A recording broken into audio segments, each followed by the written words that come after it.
Good evening, everyone, and thanks for joining us. I'm Georgia Verdier, president of the Elmira Corning branch of the NAACP. The NAACP is an advocacy organization with a mission and vision designed to work to ensure justice and equality for all mankind. Locally, we are all volunteers dedicated to the cause. The organization has numerous game changers such as civic engagement, criminal justice, economic development, healthcare, education, youth development, and more. Tonight's program will focus on the last three noted game changers, which would be education, youth development, and healthcare. Thanks again for joining us. And now I will introduce to some and present to others our program chair and moderator for the evening, Mrs. Dawn White. Dawn is employed at Corning Incorporated and has over 25 years of experience across the healthcare, automotive, and technology industries. She's passionate about teaching, coaching, and mentoring teams on change management and process improvement initiatives. She believes in giving back to the community as she's a former president of the Cosmopolitan Community Club, where she served for over 10 years. Dawn is a commander of EVETS, Corning Veterans Employee Resource Group. She's very active at Friendship Baptist Church and numerous other community outreach efforts. She recently completed a temporary assignment on the Corning Incorporated's Office of Racial Equality and Social Justice to help Steuben County lead its 11 police departments through a joint police reform effort. The success of the county's reform effort was recognized by Governor Cuomo and the New York State Police Association. I worked with Dawn on this effort, and it was evident that she wanted to tear down walls and unite the community and law enforcement in an effort to build relationships and deliver meaningful change. And now, as I said, I present to some and introduce to others, Mrs. Dawn White. And Dawn, the stage is yours. Thank you, Georgia, so much. Welcome everyone to the 52nd Annual Freedom Fund Awards, Elmira Corning chapter of the NAACP.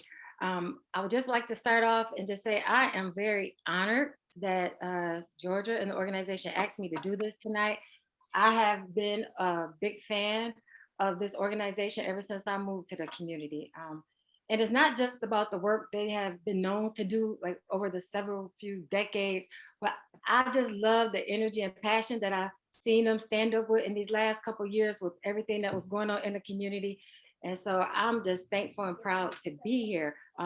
We're excited about this program tonight. We have a dynamic speaker. We have a lot of great youth that we want to introduce you to and recognize them for their talents. And we also have some prizes. So I know a lot of you are used to coming to the big event that we have at the Radisson, and you know the wonderful prizes that we give out. So we're going to continue that tradition. We have stores like Wegmans, Tops, the Pips Boutique, Annie's, and Walmart, and everyone. So throughout this evening, we will be giving away these prizes, okay? So next, we will do our invocation. We'll get started with Reverend Pendexter Mack, the pastor of Word of Faith Kojic Church in Elmira. Praise the Lord, everybody. As we get ready to start, just want to say, give a shout out to the NAACP of the Elmira Corning branch. Let's bow our heads in prayer. Father, we thank you now for your blessings, for your goodness, and for your mercy, Lord, for this, oh God, for this, Lord, event. We thank you right now for the 52nd annual NAACP, Lord, Freedom Fund, Lord, celebration and award. We thank you for, oh God, those who shall be presenting on tonight.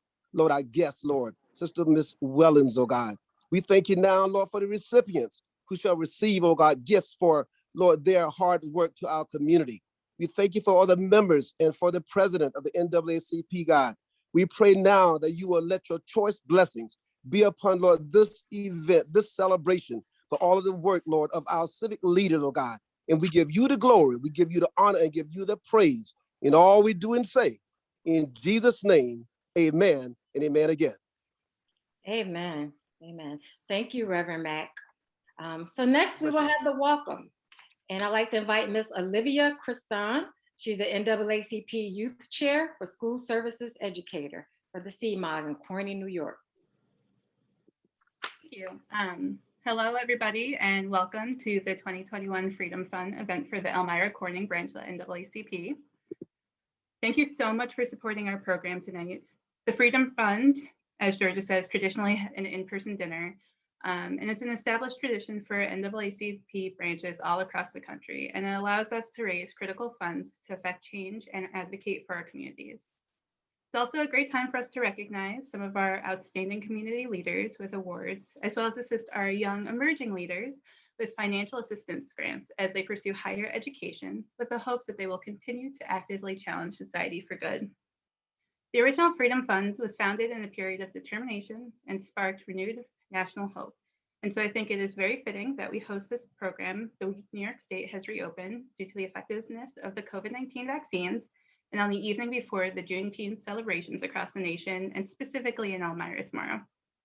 Over the next hour, you will hear from fabulous speakers who will share what it means to give love space.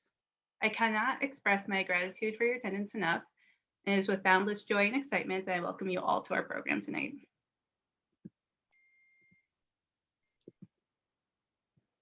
All righty, thanks, Olivia.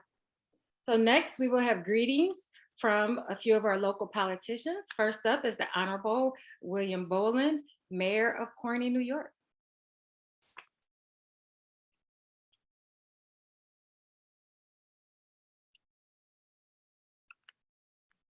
Mayor Boland, is he on the line with us yet? Oh, I see him. Oh, you're on mute, Mayor. There you go. Well, thank you, Dawn. Always happens to me. A rookie mistake. But before I begin my remarks, I'd like to acknowledge Dawn White. I had the privilege to serve with her on the Police Reform Committee, and I can tell you this is one tough representative and leader in your community. And one thing I will tell Dawn that, and I'll share with you, Dawn knows that she fought very hard for body cameras. And there was resistance in our administration. The line was we were going to study it, but would not commit like every other police agency in a county committed. City of Corning did not. But I'm here to tell you that the process of evaluating that will start in July, be completed in October. Looking forward to body cameras being installed in the spring.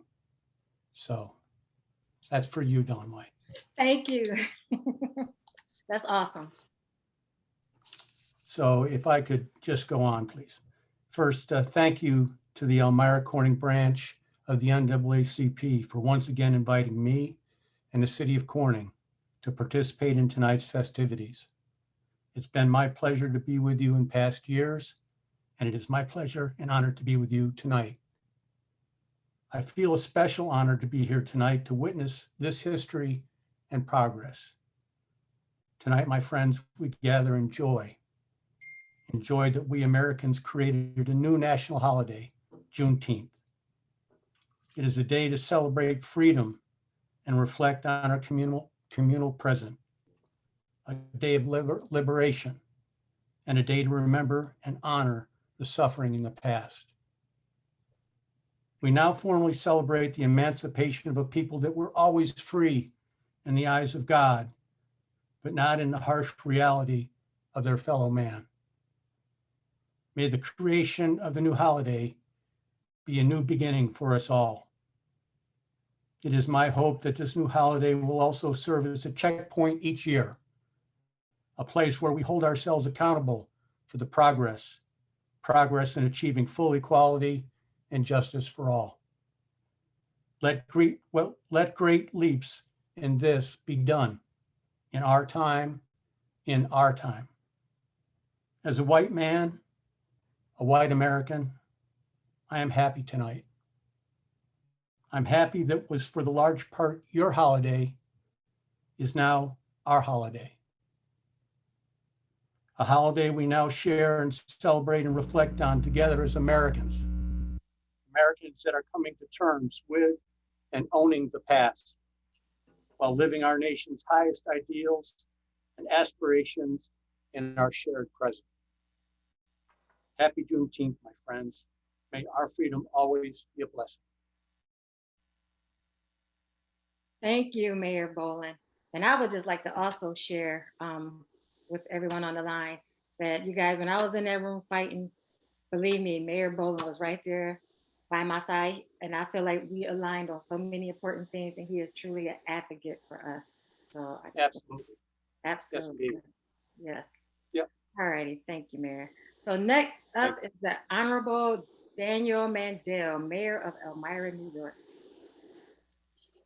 Good evening, and thank you for that welcome. Thank you to Georgia Verdier and the Elmira Corning branch of the NAACP for inviting me to this event. On behalf of the City of Elmira, greetings. As our world faces many challenges, it's important that we work together to articulate the challenges and find solutions for the common good. We need everyone on board. This year's theme, violence continues to occupy space, help us give love a place. As a community, we need to work together to eradicate violence and replace with love and kindness. This is a powerful way to make Elmira a more inclusive, thriving city. We need to break down the barriers that are contributing to upheaval in today's world. It's our duty to advocate for the future, to teach our youth that diversity does strengthen us all. We need to forge ahead on the right path and continue efforts to give voice to the voiceless, to have a clear vision and work hard to achieve that vision. I remain committed to do all I can to continue to make Elmira a model of cooperation and vision. Thank you all very much, and God bless everybody. Thank you. Thank you so much, Mayor. And I would also like to acknowledge some political attendees we have on the line. I know I see Representative Leslie Danks Burke, and I know Senator Tom O'Mara signed up. I'm not sure if he's here. And if we have any others, we'd like to welcome you. All right. So next, moving right, oh, remember I told you we have our drawings tonight. We got prizes, right? So now it's time to do a prize. Okay, so here, if you registered for this event before 12, I think 3 p.m. today, your name is in here, and we are trying to also add those who registered late, and I'm writing them in and just dropping them in. So I'm gonna pull in here, and this first prize is from Wegmans. It's a $50 gift certificate, $50 gift card for Wegmans, okay? Well, let's see. Miss Tina Walker. This is Tina Walker. Hey, yeah, Ariana's mom. Congratulations, Tina.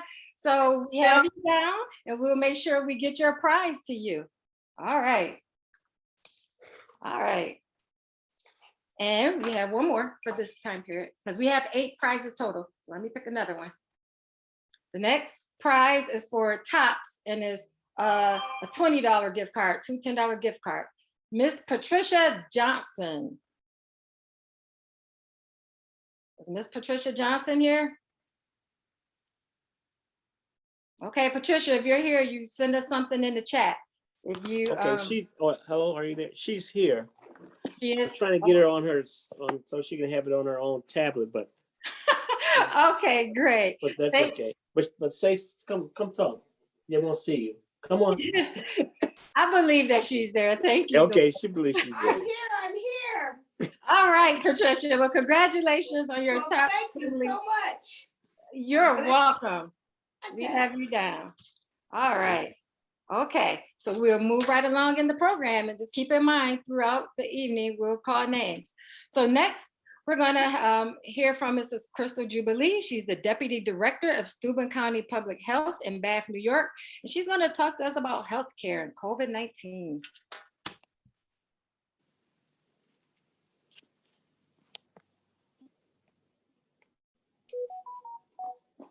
Crystal, are you on the line?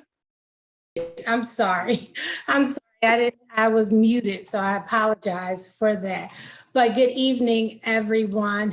And thank you for this opportunity to speak to you tonight on the importance of getting vaccinated, especially in our African American community. First, I would like to congratulate the 11 scholarship recipients who represent the pillars of the Elmira Corning NAACP.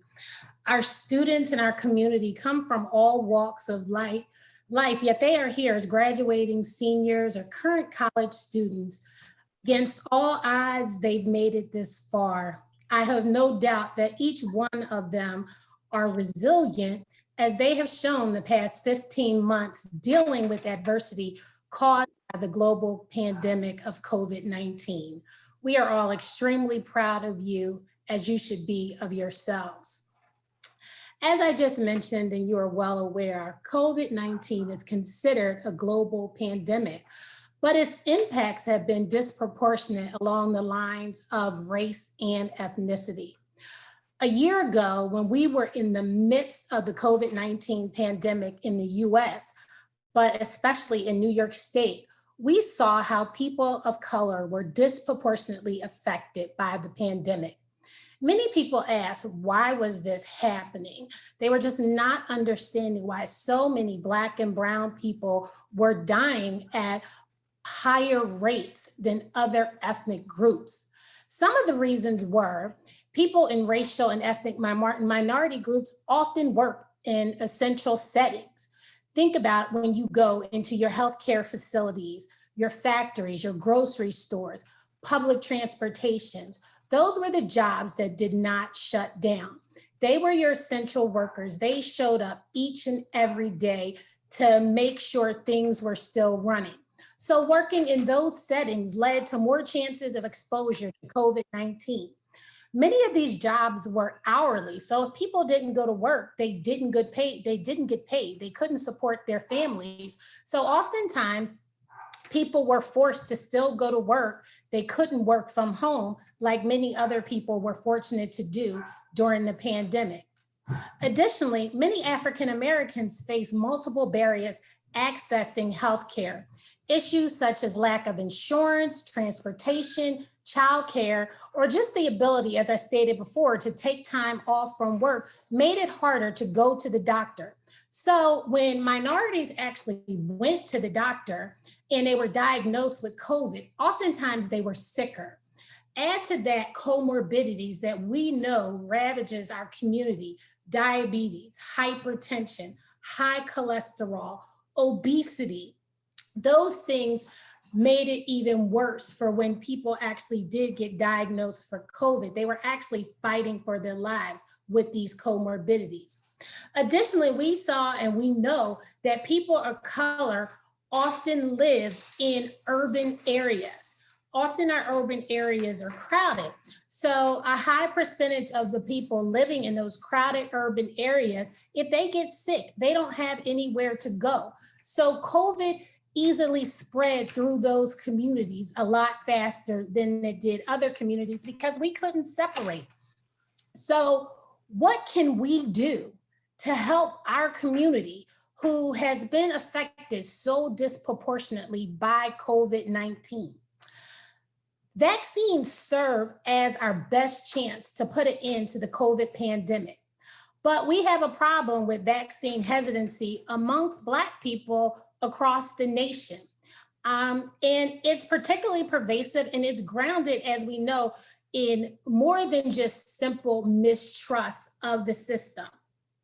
As the Deputy Director of Public Health, I oversee immunizations in Steuben County. And immunization vaccines, they were created to prevent you from getting a disease. And what a vaccine does, or immunization does, is stimulates your immune system to help you produce antibodies exactly as if you had that disease. So once you are vaccinated, it helps your body become immune to that specific disease, which has happened with the COVID-19 vaccine. As a vaccine coordinator in our county, when I look at the data across New York State for childhood vaccines, African Americans and Hispanics are vaccinated at a much lower rate than whites. There's also evidence that this disparity in coverage between African American and white children, it's widening. And we know reasons for this disparity is complex and is not completely understood. But as I stated before, many of this is attributed to social demographic factors such as poverty and access to the care, as I've already mentioned. Being young and otherwise healthy doesn't guarantee any natural immunity against COVID-19. As you all are aware that the CDC granted permission for people as young as 12 years old to be vaccinated to help protect us all against COVID-19.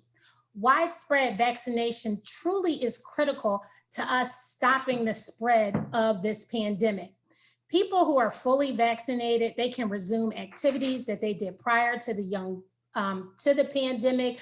Young people who catch the virus, they can still develop debilitating side effects, like shortness of breath, fatigue, migraines, things like that. So it's really important for our young people in our communities of color to get vaccinated. Not even trying to scare anyone, but it's also too important to remember that some young people have actually died from COVID-19, including those that were really healthy. So each day at work, I sit around with other nurses and other people on my team, and we talk about how do we get shots in the arms of people who are hesitant. And I say hesitant at this time because the vaccine, which at one point was not accessible to people of color and people who lived in rural areas, is accessible now to mostly anyone who wants it. We are willing to travel to you to get that shot in your arm. You can see through the media, they're doing all kinds of incentives. They're giving away free tuition. They're giving away lottery tickets. They're giving away alcohol, cars, you name it. We're trying to be creative in what we can do to get people vaccinated. But there's still those that are hesitant, especially people of color. And while Black people have experienced much higher burdens from COVID-19, we still are getting vaccinated at a much lower rate than white people. And I was hesitant at first. I was not trusting of the system, even as a healthcare provider. I saw the number of cases affecting our community, but I was not convinced until it hit home for me when my cousin, who was healthy, had COVID and she was hospitalized for 5 months. This changed my mind. The reality kicked in for me, even as a healthcare provider, that our people are getting sick, our people are dying. And I went through a thought process. I literally went from, I'm not taking that vaccine, to I'll wait, maybe I'll take it earlier than I thought, to I need to make an appointment. And in January of this year, I made an appointment. And I told my circle of sister friends who were also hesitant. And I sent pictures of me getting vaccinated, which encouraged them to get vaccinated. So in our Black community, fewer people in our networks at one point were getting the vaccine. And so we need to be vocal as African Americans and as people of color to tell people we got the vaccine.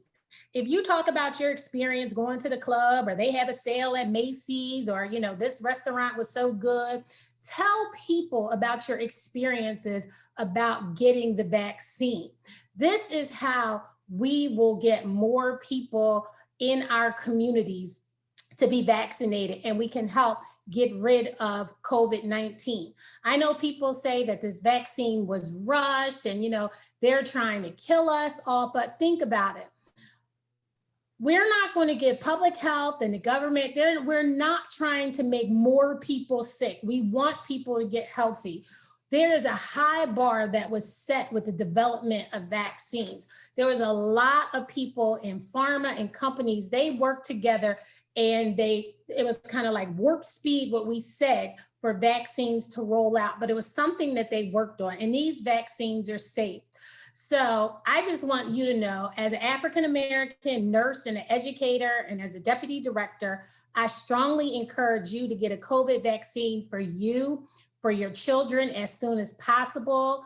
The COVID-19 vaccine is safe, it's effective. It's been used under the most intense safety monitoring literally in US history. Hopefully the vaccine will become available to those under 12 soon. We have to work together to correct misconceptions, talk about the uncertainties and share our stories rather than statistics, to push people further from the vaccine refusal. And we have to push them closer to getting vaccinated. So I hope all of you will share your stories of getting vaccinated. If you were not vaccinated yet, I hope this will encourage you to get vaccinated. Do your research, ask questions so that you will be informed before you make the decision to get vaccinated.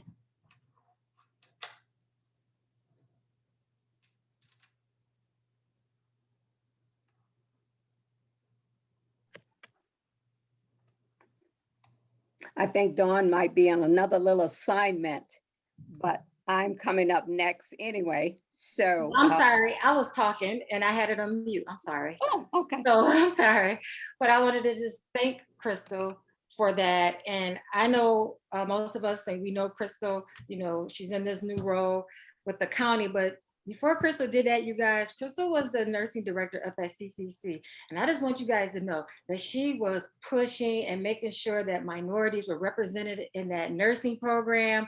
And she is just a fierce supporter of our rights. And then even with the COVID clinic, you guys, Crystal jumped in and volunteered to give those shots. And I'm just telling you, she is a dynamic woman who truly cares about the community. So just for me, her being my sister friend, I'm just so proud of her to see her in this new county role, making a difference and doing her passion, right, for healthcare.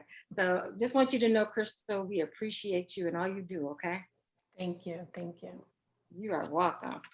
All right, so next we have our NAACP president, Mrs. Georgia Verdier, for the presentation of the awards. Okay, thank you, Dawn. And hello again, everybody. Giving honor to God, our moderator, clergy, special guests, members, and friends. In spite of COVID-19, we are back again. Welcome and thank you for your attendance.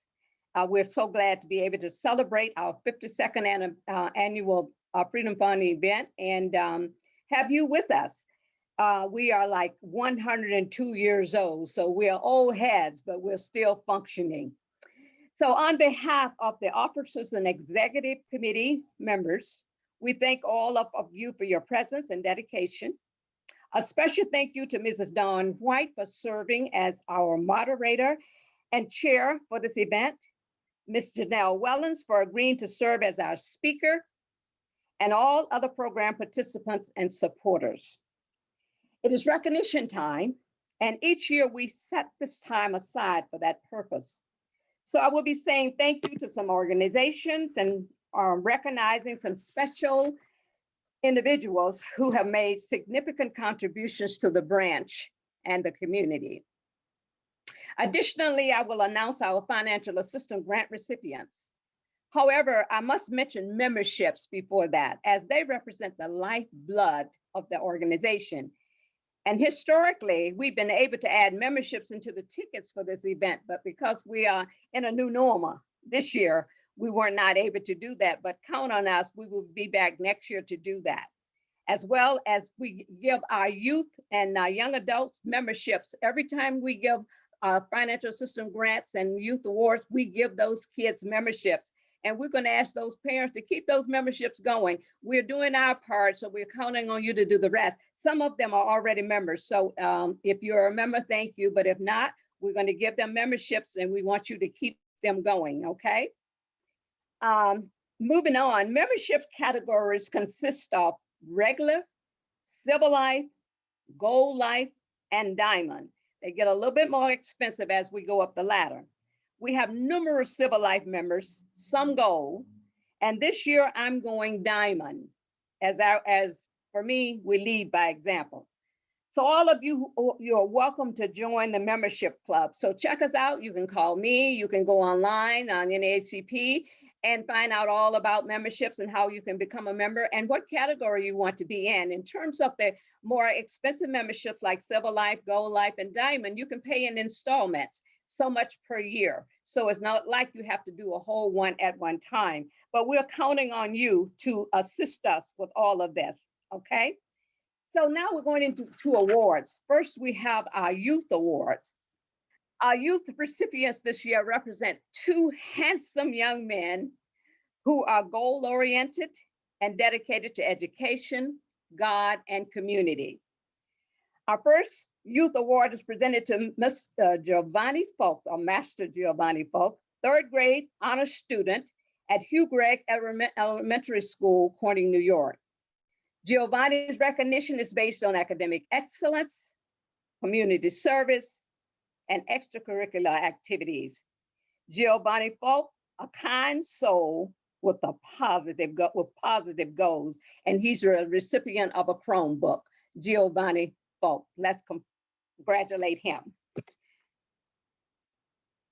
Our next youth recipient, and I'm going to allow people to have a minute, these kids, a minute to speak if they want to, but I don't want to put anybody on the spot. So if you want to speak, just stop me and I'll give you a minute. Our second youth award is presented to Jeremiah Green, a 10th grade honor student at Corning Penny Post High School, Corning, New York. Jeremiah's recognition is based on academic excellence, community service, and extracurricular activities. Jeremiah Green, a young soul who is smart, brave, and bold, and he's a recipient of a Chromebook. Jeremiah Green. Okay, moving on down to community service awards. Our first community service award goes to Mr. and Mrs. Rodney Bell, and I know they are out of town. They had a death in the family, so I hope they are able to tune in. She called me recently to say so. But anyway, the branch presents a community service award to Mr. and Mrs. Rodney Bell for their service and dedication to their church, NAACP, and the community. Mr. and Mrs. Bell know that a person's most useful asset is not a head full of knowledge, but a heart full of love. Mr. and Mrs. Bell, two dedicated souls involved in numerous positive community roles. They are community service recipients. I don't know if they're on, but anyway. Moving on, the branch presents its second community service award to Mr. Patrick Clark for his service and dedication to youth. And I know he's on because I see his face. Youth and education. Mr. Clark knows that the mind is not a vessel to be filled, but a fire to be ignited. Mr. Patrick Clark, Community Service Award. Mr. Clark. Yes, thank you, George. I just want to show the plaque that you gave me, and it's a great honor. I'd like to thank you and the Elmira Corning NAACP for recognizing me. For close to 20 years, I've worked with you to try to get the word out about the NAACP scholarship. And, I have to give Janice Bailey some credit. Janice works with me at Corning High School, and, together we really work to get the word out about scholarships. It's amazing to me to see the kids throughout the years that you have recognized, to see the things that they've gone on to accomplish. And especially the students this year. It's a talented group of kids, and we can't wait to see what they do. And I'm very confident that they're going to go on and do great things.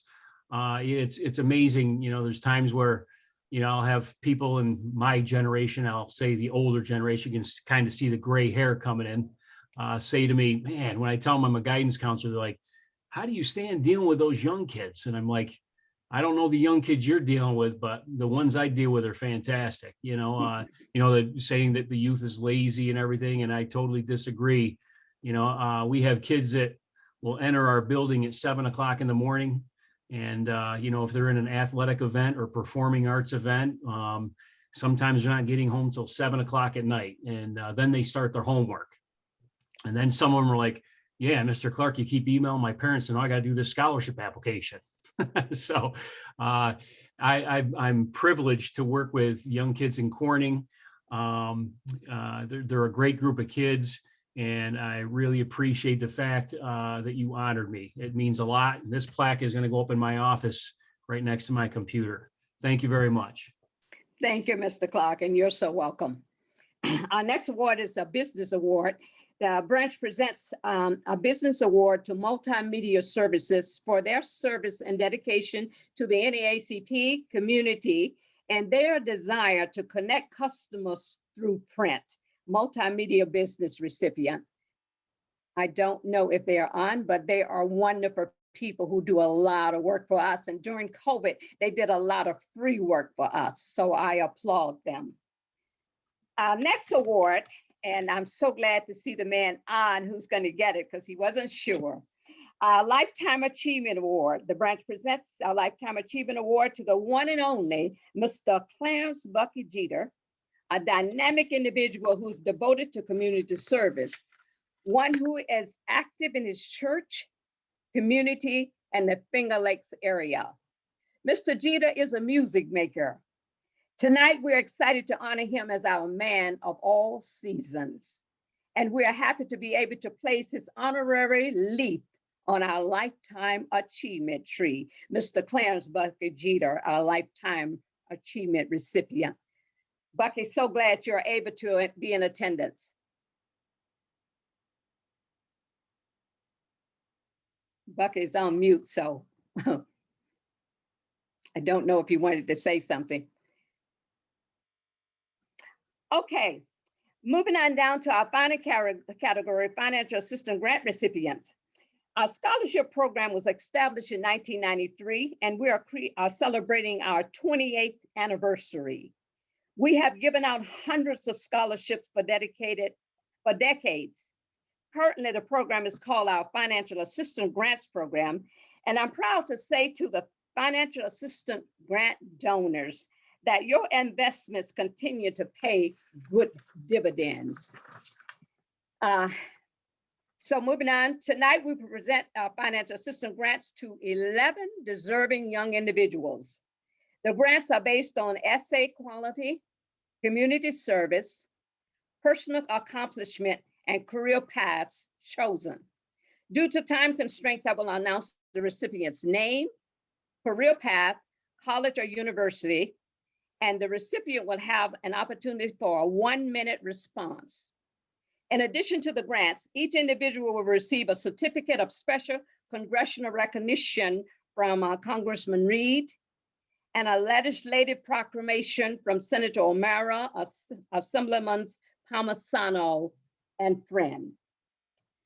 And now for the recipients. We're getting things in order here so I cannot miss anybody, okay?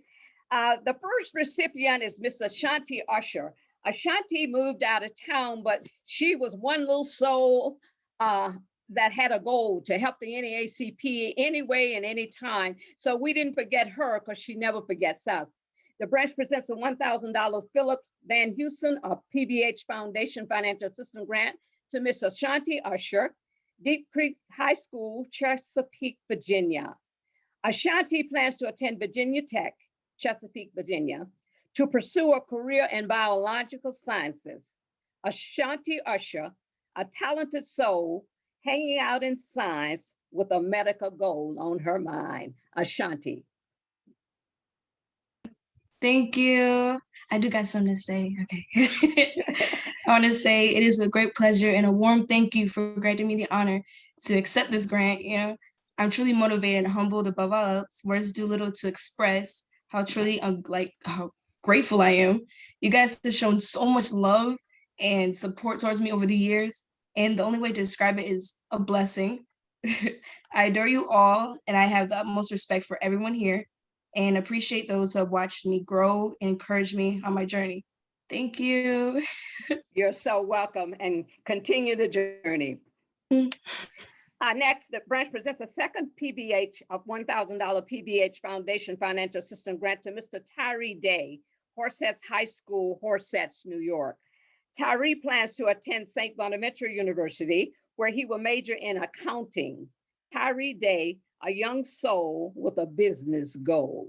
Tyree. Thank you so much. It's a huge honor to have received this award, and it will greatly help me financially in reaching my goals and dreams of becoming an accountant.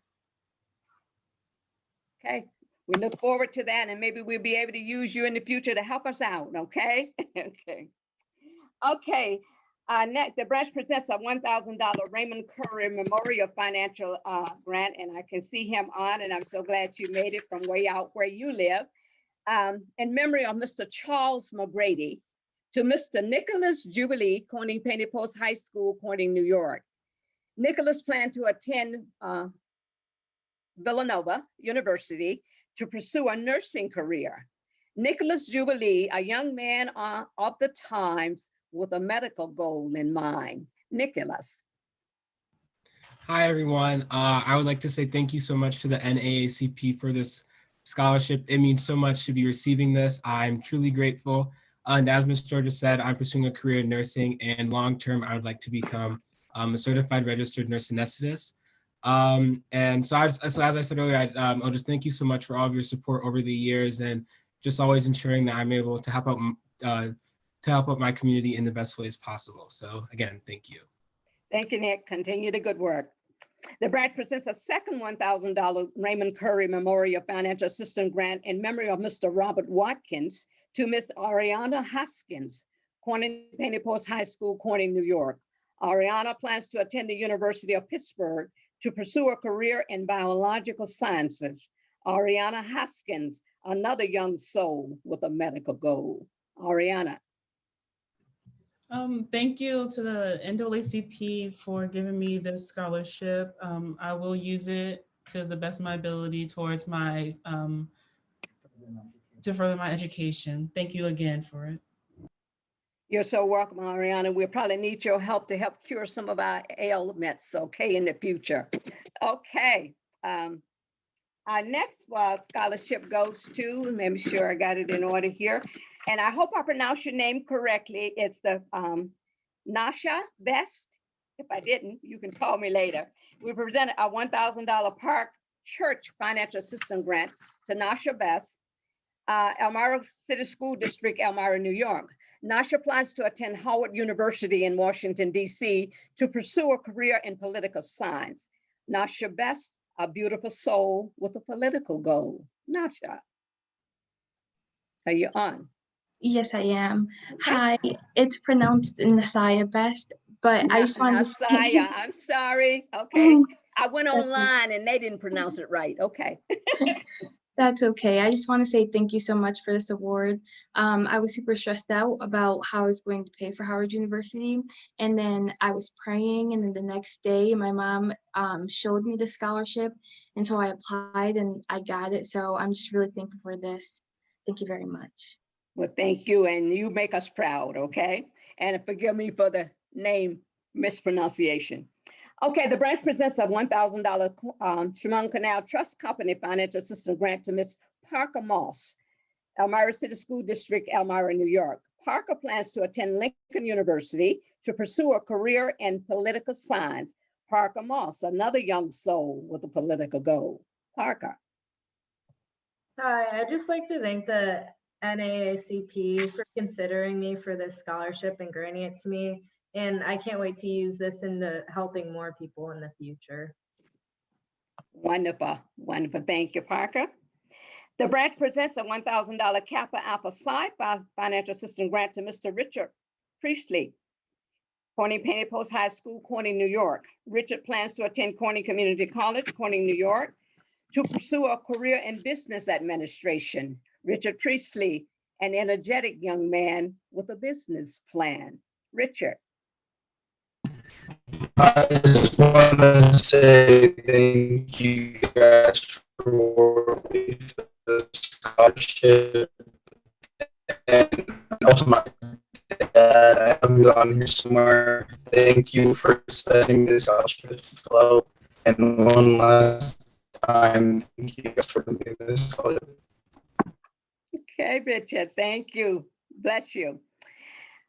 Next, the branch presents a $1,000 Verdier Family and Private Donor Memorial Financial Assistance Grant in memory of Donald Verdier to Mr. Didi, I hope I'm pronouncing it right, Malingu, Corning Painted Post High School, Corning, New York. Didi will be attending Corning Community College, Corning, New York, to pursue a career in engineering sciences. Didi Malingu, a budding engineer seeking a science career. Are you on? I do not see him, so moving on. The branch presents a $1,000 PBH Foundation Financial Assistance Grant to Mr. Michael Bankston, Corning Painted Post High School, Corning, New York. Michael will be attending Savannah College, pursuing a career in art and design and photography. Michael Bankston is on time with arts and design together with photography in mind. Michael. Hi, I'd like to thank the NAACP for awarding me the scholarship. I'll use this money to save up and use it for books, and then further my education in photography. Wonderful. You can come back and photograph us, Michael, okay? The branch presents a $1,000 PBH Foundation Financial Assistance Grant to Miss Peyton Lewis, a student at the University of Maryland. Peyton is pursuing a career in dance. Peyton Lewis, an energetic soul with a dancing goal. Peyton. Peyton is not on. She is busy, but we're here, her parents, me and Terry, and we thank the NAACP so much for supporting her over the years. She's got 1 year left, and we're so proud of her. And so without your support, you know, it's a little harder. So this makes it a little easier. So thank you for Peyton. You're so welcome. You're so welcome. Thank you. Okay, that's the last presentation. I'd like to do some brief closing remarks. In closing, graduates and college students, we congratulate you on your accomplishments, and we encourage you to remember that education is a dress rehearsal for a life that is yours to lead. So do not just get involved and get placed on life menus. Fight for a place at the table. Learn how to use the utensils effectively and plan your own life menu. Be blessed as you strive for success. May God bless you all. Thank you. Thank you, Georgia. And congratulations to all of our recipients. You guys should be so proud of these awards and recognitions. It means a lot to be able to, first of all, have the heart and desire to give back to your community, and then be recognized for all that good work and know that you're making a difference. And for the students, we are just so proud of you, and we are behind you guys. So congratulations, okay? So next, we will have the introduction of the speaker by Mr. Wesley Williams. Wesley is a sophomore at Georgia State University in Atlanta, Georgia.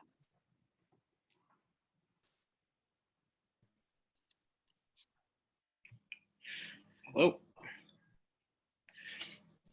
All right. All right. I'm gonna all right.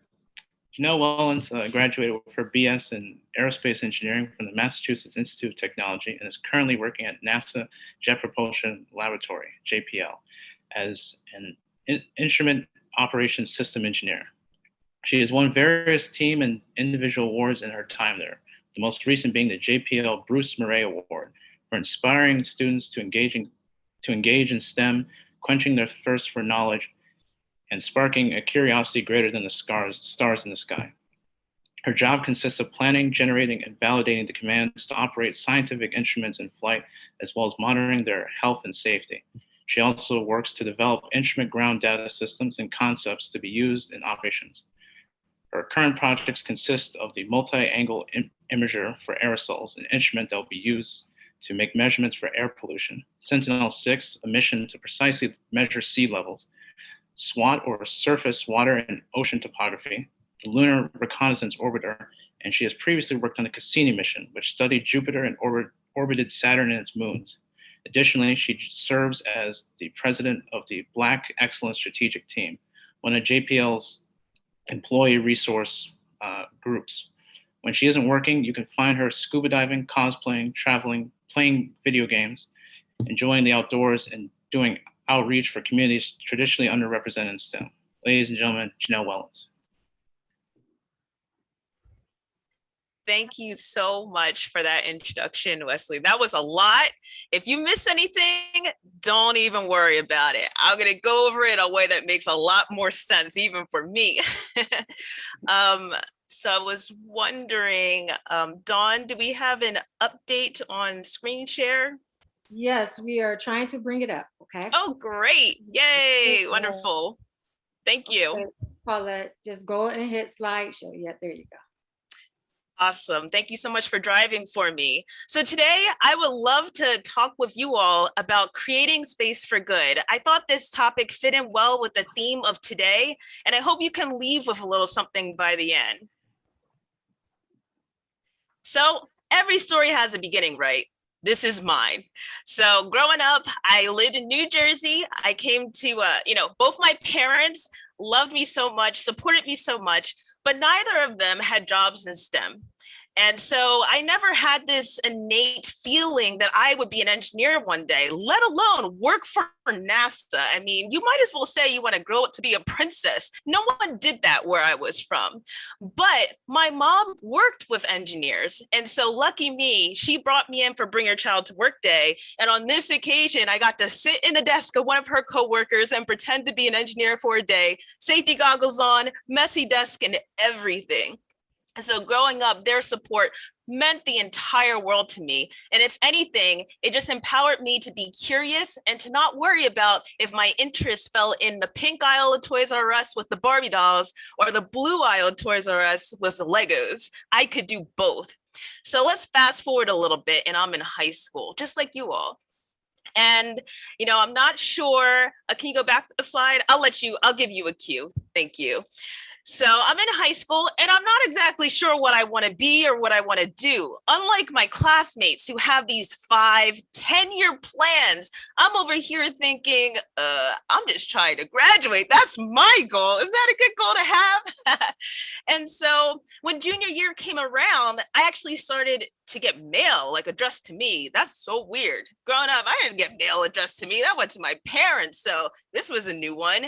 And they were coming from colleges all over the country saying, oh, look at this program. And we have this program. And oh, we heard you run track. You could run track here. And it was overwhelming. I started to put the mail into a container under my bed and slide it under there. And after it got full, I just started to throw it in the trash can. It was overwhelming. I didn't know what to do with it, what to make of it. And so on one of these particular days, I got my mail, I looked through it, there's some pamphlets and stuff, and it was going in the trash. And thank goodness my mom was there on this particular day because she saw on the top of the pile this pamphlet for a school called the Massachusetts Institute of Technology. Never heard of it. And she said, don't throw that away.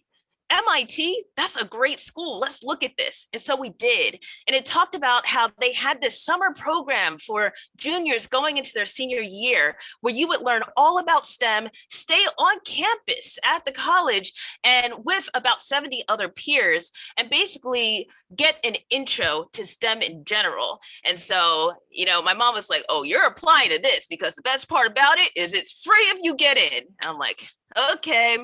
Gotcha, Mom, I'll do it.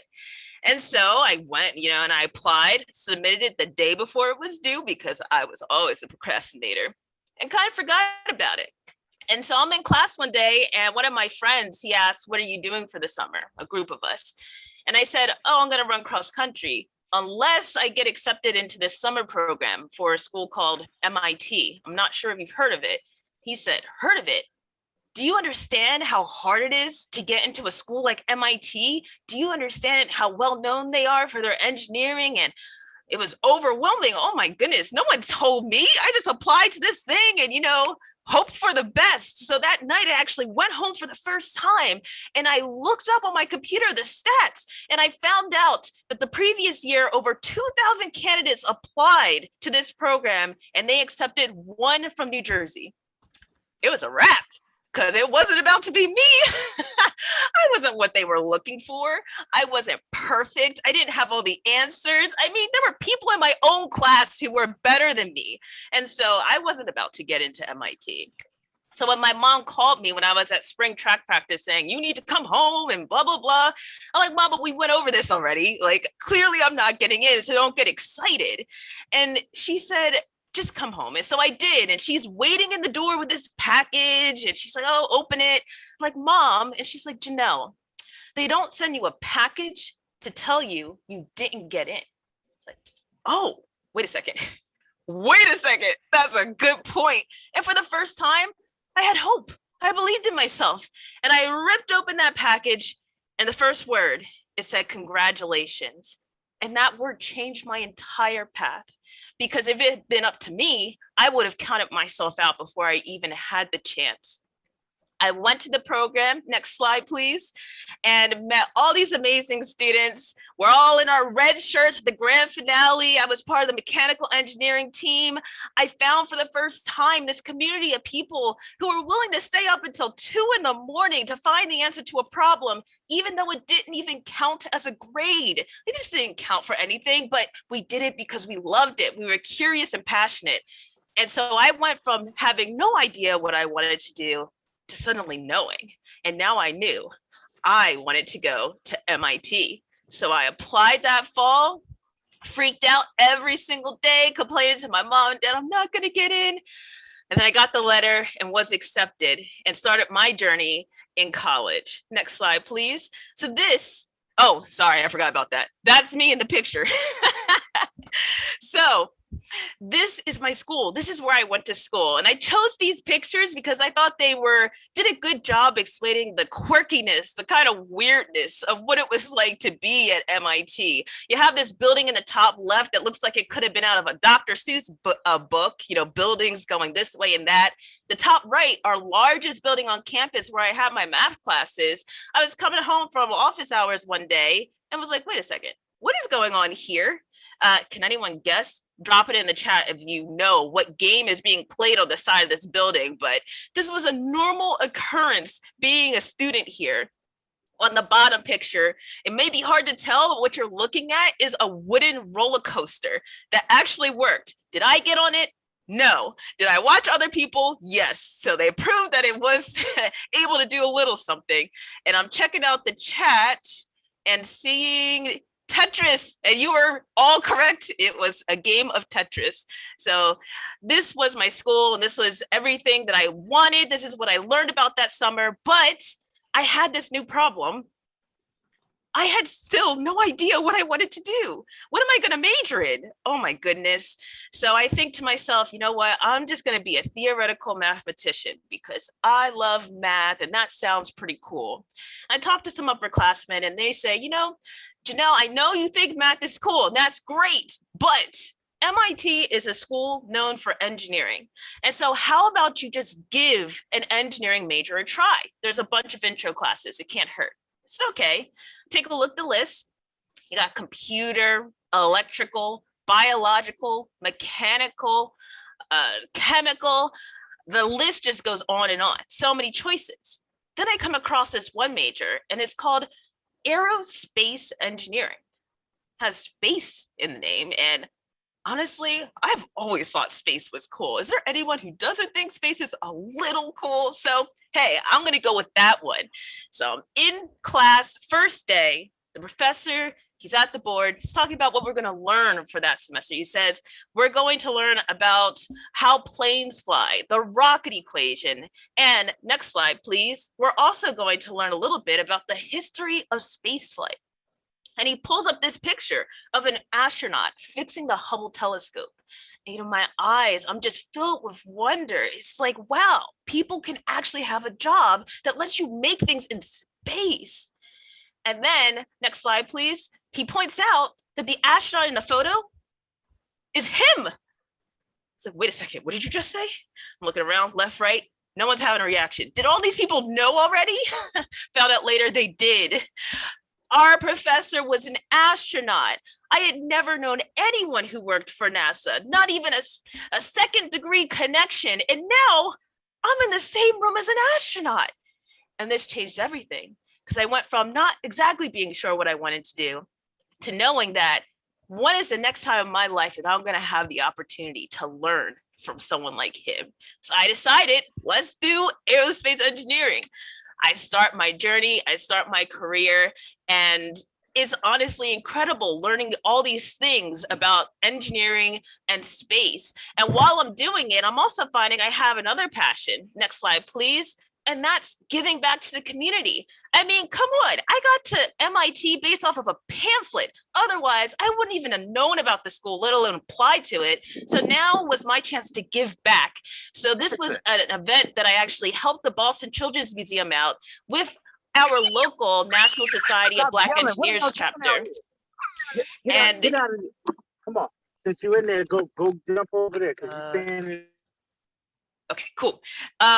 And it was just an awesome experience to see the look on kids' faces just lighting up when they're learning about chemistry in such a fun, colorful way. And I knew that no matter what happened down the line, this was going to have to be a part of it. But now let's go back to the classroom. I'm at MIT. I'm an aerospace engineer. Ooh, cool. Now what? Where do I work after this? What after MIT? And so I'm in my classes and I keep on hearing this 3-letter word, this magical 3-letter word. You know, we're going to design a communication system for a rover landing on Mars, just like JPL. We're going to send a satellite out of our solar system, just like JPL. JPL. What was this JPL place? Well, I soon found out that JPL was the NASA Jet Propulsion Laboratory located in Pasadena, California, and was responsible for some of the most incredible and amazing space robotics projects that we had ever seen in this industry. And so I realized very quickly that that was the place I wanted to work. So I go to the career fair and I apply, don't get the internship. That's all right. I was a newbie, I was a beginner, that's fair. Next time, let's go again. I don't get the internship, okay. Get a little nervous now because this is senior year, but something really special happened to me my senior year too. I realized that in the midst of being at a school like this and surrounded by incredible people, I had started to think less of myself, so busy comparing myself to my peers. But then I started to realize, you know, one of the lessons I learned in that summer camp was something called the delta. We had a saying, it's all about the delta, it's all about the change. Delta is a math term, it means difference, the difference between your starting and ending value. So I started to think about my delta, my beginning and end. Think about the Janelle who walked into MIT, not even knowing what aerospace engineering was, who is now a senior in a capstone class designing satellites to be sent to the moon. Night and day. And I don't know if that changed something about my demeanor, but for the first time, I heard back from JPL and I didn't just get one interview, but I got 3. And I ended up getting the full-time job. And I'm so glad that I didn't give up on myself because who knows where I would have been then. And so now I am at JPL and I find out, next slide please, that my job title is Instrument Operations Engineer. Okay, like, yeah, what is that again? A little nervous, driving in on the first day, see the sign, NASA JPL next exit, and thinking to myself, am I supposed to know what this is already and how to do it? But thankfully, JPL is a place that's all about teamwork, all about making each other feel included and not leaving anyone out. And so I was met with a team that trained me to understand what it meant to be an instrument operations engineer. And I quickly learned that we literally have one of the coolest jobs in the world in the coolest building at JPL, in my opinion, which is here in this picture, Mission Control. Next slide, please.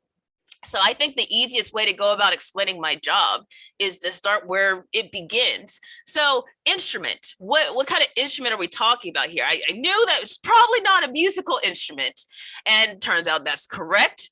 We're talking about here when we say instruments, scientific instruments that get put on our spacecraft. So I like to think of them as 2 separate parts. You got the spacecraft and it's like your vehicle. It gets you from A to B. So we want to go to the moon, we need a spacecraft to take us there. Then you have the instruments. The instruments are so interesting because they answer all the science questions of why and how. They are how we learn more about the places that we visit.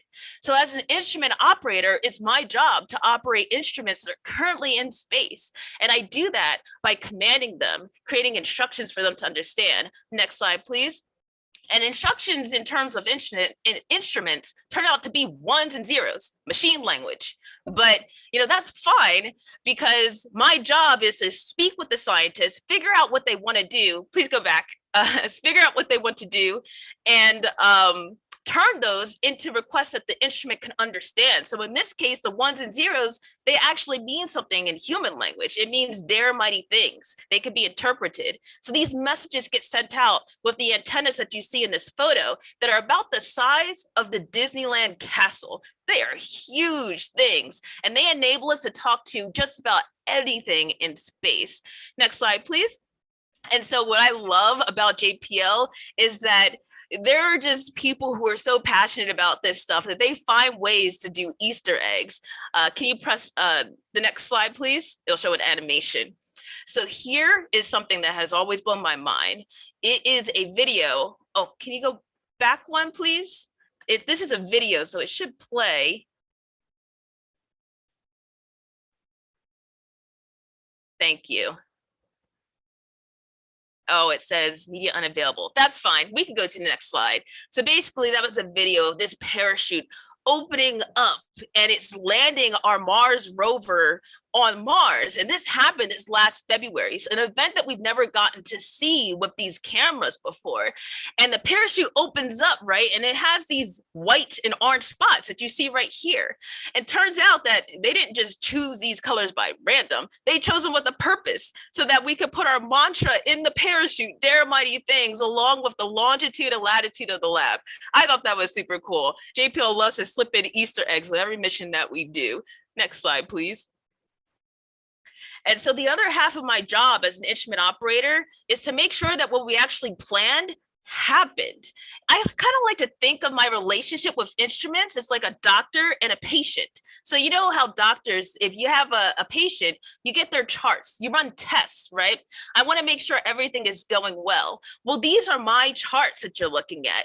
These graphs, these plots, these values tell me information about how the instrument is doing. So while a doctor is checking for blood pressure levels and making sure that you don't have any diseases, I'm doing the same thing, except for instead of blood, I'm looking at temperatures and voltages. And that's how I determine if my instrument is performing the way that it should be. And so it's not just about seeing the stuff that sticks out, the red alarms, if you can think. It's also about saying, this doesn't seem normal. Just like how if you went to the doctors and you did a bunch of tests and they came back normal, but you still don't feel like yourself, it's your doctor's job to still try and dig deeper and figure out what may be going on that's not so obvious. So that's kind of what it means to be an instrument operator. And it's awesome to wake up every day and do this from my bedroom now that we're in the pandemic. It's kind of crazy how technology has made all of this possible. Next slide, please. And so just to leave you with some thoughts of what I actually do in my I've had the pleasure of working on 5 different missions, and in 5 years, which is crazy. 1 at Saturn, 1 at the moon, and 3 on our own planet Earth. Next slide, please. And the one that I started it all with was the Cassini mission to Saturn. I mean, this image that you're looking at right now is actually an image that Cassini, the spacecraft, took with its cameras. And my job as an operator was to operate its cameras. It was unreal to come into work and they're like, hey, look at what we got in last night from our data, and see something like this. It's unreal, but it is real. And it's incredible what can happen when you come together as a team to further humanity. Next slide, please. As part of being in that mission, we even were able to find some incredible discoveries, like these 2 moons of Saturn, Enceladus and Titan. Enceladus having a running salt ocean underneath its icy crust, and Titan having this mysterious haze of atmosphere that we would love to learn more about its methane surface. It's just amazing, and I'm so grateful to have been included on a mission that had been in space for about 20 years, launched when I was 3 years old, and they still had room to allow me on board. Just amazing. Next slide, please. And as part of being on this mission, the other important thing was not just to do the work and then go home. It was to do the work, find this amazing stuff, and share it. And this is a picture of me working with this group out of Pasadena, talking about the amazing accomplishments of Cassini and sharing it with the future to encourage them to come to JPL one day and join us in our mission. And it wasn't just important to me to spread the word. Next slide, please. It was actually important to the mission as well. And in this photo, I'm actually holding a real life Emmy. I was like, wait, someone is pranking me when they said, come down here, we've got an Emmy. Like, why do we have an Emmy? Well, this is actually NASA's first ever Emmy Award, and we won it because of the good work we did spreading the message of Cassini's accomplishments and its decades in space. And so I'm so grateful that I work for a place that understands and recognizes the importance of sharing the work we do with the public and not just keeping it to our chest. And that's the only way we can all move forward anyway. Next slide, please. And so the other missions I work on, Sentinel-6 and SWAT, they're Earth observing. I just joined them this year. They are basically measuring ocean level rise so that we can better understand the changes our planet are going through. Next slide, please. And I'm working on the multi-angle imager for aerosols, another Earth observing mission.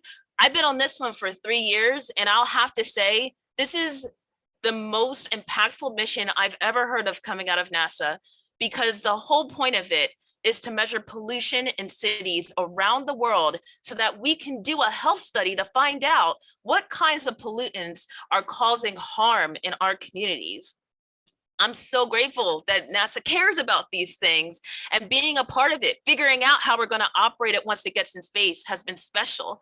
Next slide, please. It has also been the thing that brought me back to lab just recently. For the first time in over a year, I got to go in and for the first time see the camera, see the instruments, see the hardware. That's me with the cap on. The mask was easy. We've been doing that, right? We got it down pat. And then I also have this gown to protect the instrument from my germs, believe it or not. And so it was amazing to finally get to see all this hard work coming together in our lab. Next slide, please. And this kind of work is a part of JPL's DNA. I have been able to do so much outreach through JPL's facilities. There's a program specifically for community college students. So if any of you are going to community college or know someone who will be, let them know about this program, because if you get into it, it's called NCAS. I'll drop it in the chat. If you get into it, you get to come to a NASA center and be mentored by someone like me and walk away with that experience, which I think is great. Next slide, please. I also have had the pleasure of being able to work with PBS to shoot an episode of Sci Girls that's about bringing community science to the neighborhood. And I met these 3 girls who got to become instrument operators, but here on Earth. And you can watch that episode online, and I can share that link too. Next slide, please. I also have had the opportunity to do outreach internationally. I got to go and teach a space camp in South Korea, which has been like a crazy experience with some of my JPL peers. And honestly, I realized that the best vacation for me, the thing that really recharges my batteries, is doing this kind of work, giving back. Next slide, please. And even though the pandemic has hit, I've still been able to continue. We're doing it right now. This virtual environment has not put a damper on things. It's actually made it even more accessible, because I'm out here in California, you're all in New York, but we're still able to connect and share our thoughts and accomplishments with each other. Next slide, please. And so if I were to leave you with anything, is that even though this was my story about creating space for good, both actually in space, but also creating space for others here on Earth to be able to join a place like NASA, I also challenge you all, the leaders of tomorrow, look at the awards that you students have won tonight. You can also create space for good. And I hope to see you at NASA if one day you think of joining. Thank you. All right. Thank you, Janelle. Thank you so much for that inspirational message. And I just want to, first of all, I love your energy and your passion for what you do. It is evident that you love your work. And I think that is so important. And I just want to applaud you on your journey, right? From starting off with that self-doubt to making it and now having this great career at NASA.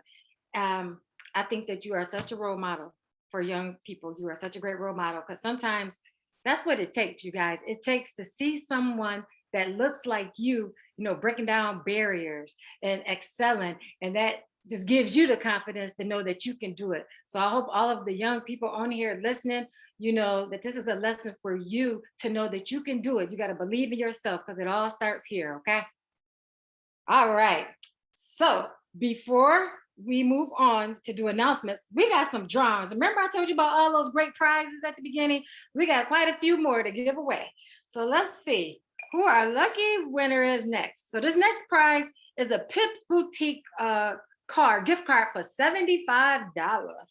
So Pips over there on Market Street. Let's see. Angela Knuckles. Angela Knuckles. Pips on Market Street. Congratulations. $75 gift card. Let's see. We'll pull out two more. Thank you. You're welcome. So our next prize is a $50 Wegmans gift card.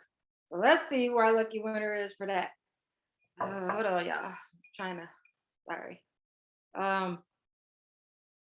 Oh, I end up pulling NAACP board member who I was told we can't participate if you're on the committee tonight. So sorry about that. Martha Thomas. Martha Thomas. Is Martha still with us? If you're here, Martha, say something. Or She's my sister in Indiana. I'll get it to her. Oh, okay. Thank you. All right. All right. And then this next one, before we go into announcements, is for a Tops Friendly gift card for two $10 cards for a total of $20. And it goes to Astra Titus. Astra Titus. A Tops $20 Wow. gift card. Hey, congratulations, Astra. Good to see Thank you. you.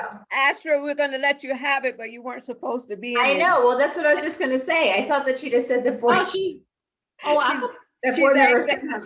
I'll pull another. I Yeah. didn't realize you were on the committee. No, Dawn, yeah, please pull another. All right. Okay. I feel lucky that I was chosen, so that's a good thing. Oh, okay. Let's see. Anthony Williams. Anthony Williams.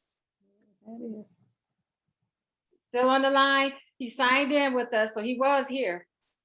Nope, I don't see the name. We'll find him. Okay. That's Jimmy's brother, Greg's brother.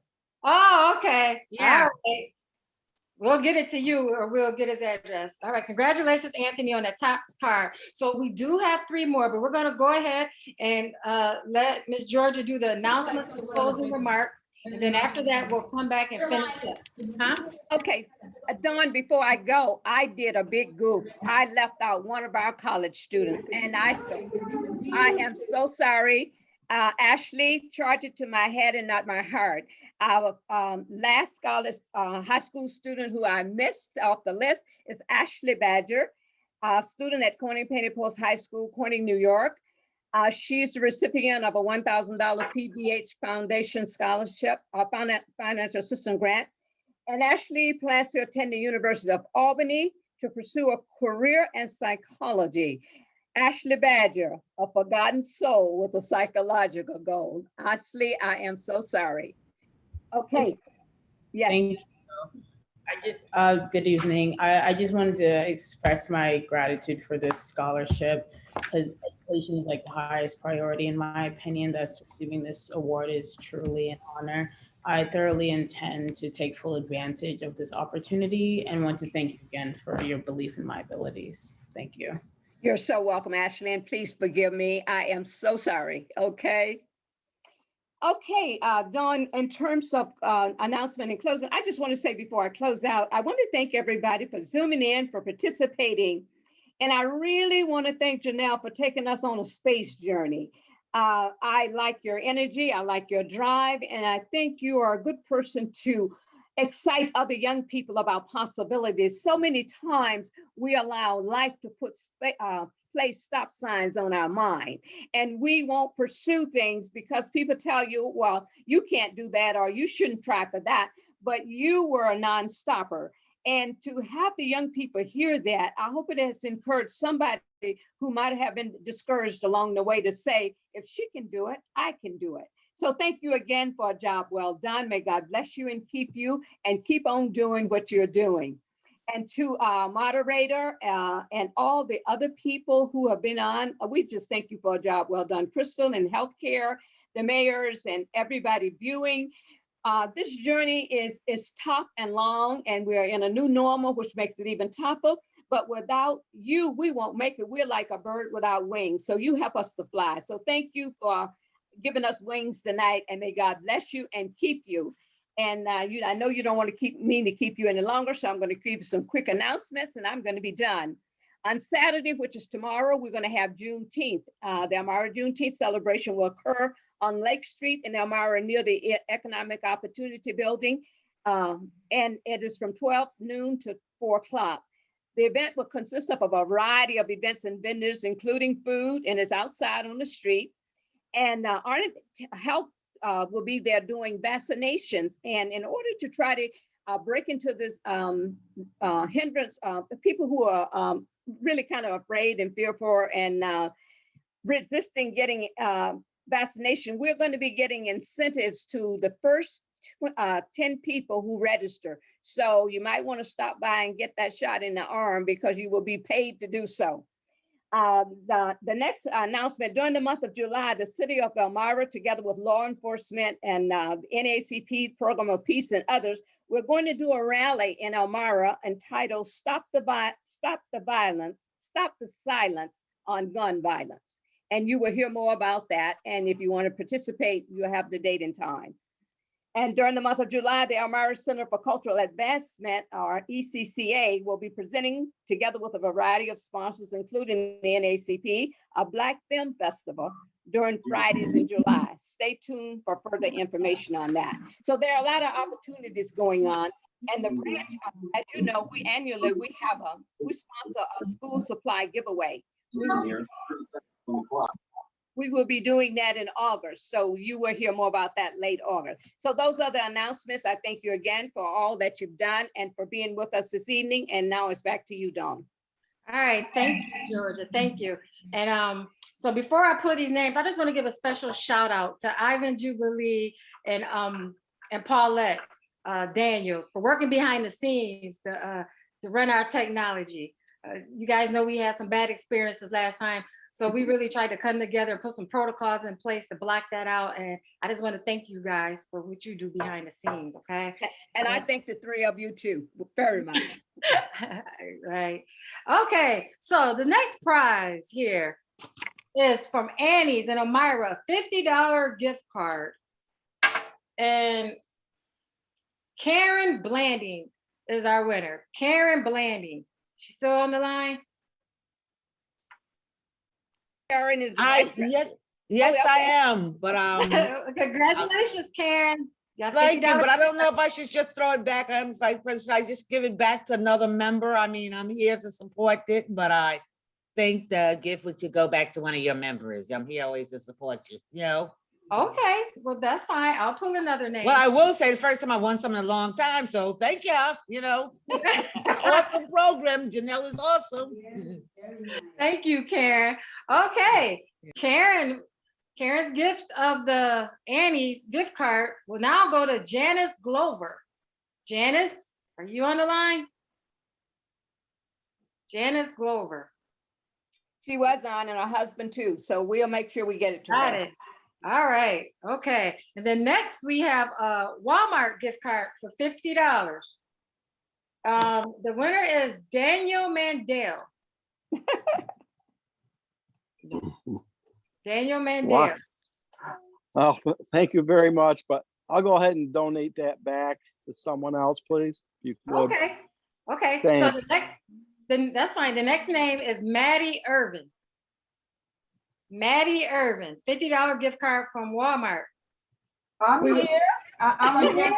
Hi, everybody. I'm a guest from Binghamton, Broome, Tioga, NAACP. And I'll give my gift to someone else too. Okay, we have all these generous people. Okay, well, how about Clarence Carter? Clarence Carter, Walmart gift card for $50. You're on the Bucky. That's Bucky Jr. Oh, that's Bucky. Yeah, okay. Oh, that's Bucky. Okay, well, Bucky, you got it, okay? You got it. And then the last gift in here is a $150 gift card for a jewelry store, right? So let me pull through here. $150 gift card from Guston's Gallery Goldsmiths. Guston's Gallery. And the winner is Debbie Best. Oh, okay. Debbie Best. Hopefully. She's not here, but she's my mom. She was here earlier. Oh, okay. Well, tell Debbie we said congratulations. All right. So that is all of our prizes. So once again, in case people came in late, let's recognize some of our donors and sponsors. We had Wegmans, we had Tops Friendly Market, Pips Boutique, and Annie's, and Guston's Gallery. So remember that these businesses, they are out here supporting us, okay? So let's make sure we support them, all right. All right, so without further ado, well, before we go into benediction, once again, I would just like to congratulate all of our young people and all of our community winners. Nice job, and we wish you the best. And that will be it. Georgia did all the announcements, so we're good. So let's go to benediction with Reverend Pendexter Mack. Well, again, thank you to the NAACP for a fantastic program. I truly enjoyed it. To all of the recipients, and we congratulate them, to all of the community service awards, and especially to the NAACP under the leadership of Georgia Verdier and her executive team. You guys are doing a fantastic job for our community, and we just want to thank you. Now let's bow our heads. Father, we thank you right now for your goodness and for your mercy, Lord. You have been good to us, Lord. We thank you, Lord, for the impact that you've made on our youth. We thank you for our speaker and the leadership of the NAACP, God. And we just ask now that you will bless those that have been online, that will share this experience with their family, with their friends, and with their community. And we give you glory in all we do and say. In Jesus' name we pray. Amen, amen, amen again. Good night, all. Amen. Amen. Good night, everyone. Amen. Thanks, Good night. everybody. And Janelle, thanks again for a job well done. Good night, Pat. Good night. Thank you for having me. Hey, Bankston. Thank you, thank you, Our thank pleasure. you. Thank you Raymond, so it's much, good to see Janelle. you. You were wonderful. Thank you all. Thank you. Good night, everybody, from Greg Williams. Good night. Good night. Nice seeing you. Bye. Great job. Thank you. Thank you.